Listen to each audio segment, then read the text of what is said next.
तूने पाया क्या हमारा दिल तोड़ के, चले आते थे बुलाने पे ही दौड़ के। तूने पाया क्या हमारा दिल तोड़ के, चले आते थे बुलाने पे ही दौड़ के। चले आते थे बुलाने पे ही दौड़ के। फिर गए मुँह हमसे क्यों मोड़ के, गए मुँह हमसे क्यों मोड़ के। गए आखिरी निशानी जो तू छोड़ के।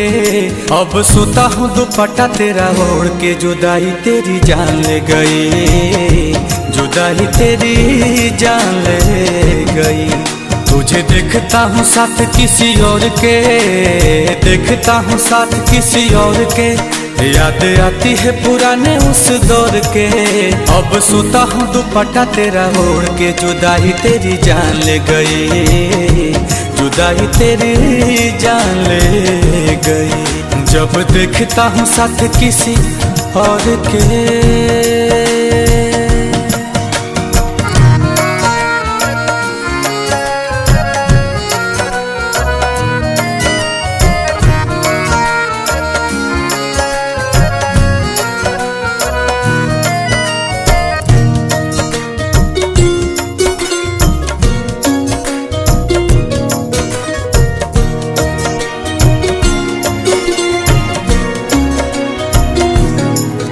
तेरी मेरी पहली वो मुलाकात थी, उस दिन से ही तू मेरे साथ थी। तेरी मेरी पहली वो मुलाकात थी, उस दिन से ही तू मेरे साथ थी। उस दिन से ही तू मेरे साथ थी। फिर तोड़ दी कसम सारी प्यार की, तोड़ दी कसम सारी प्यार की।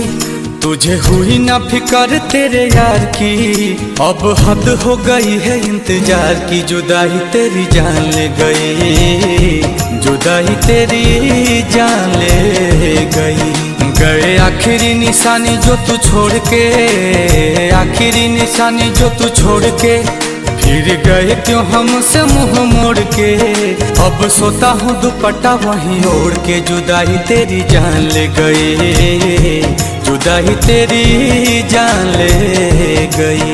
जब देखता हूँ साथ किसी और के।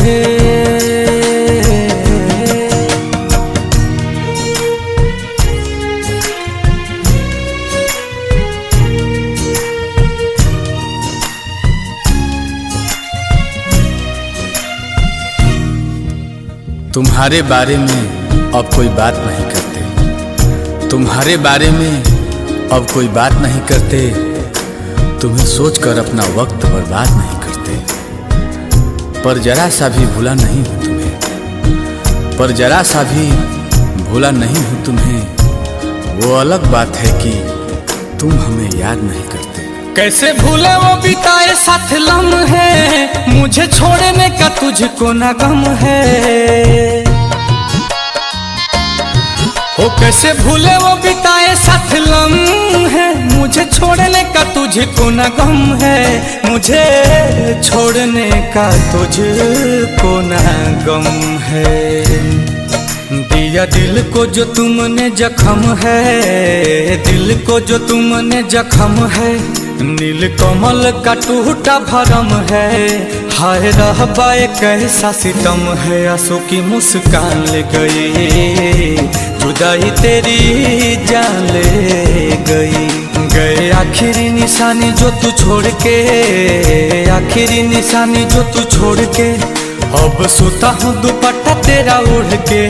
चले गए नाता गहरों से जोड़ के। जुदाई तेरी जान ले गई, जुदाई तेरी जान ले गई। जब देखता हूँ साथ किसी और के।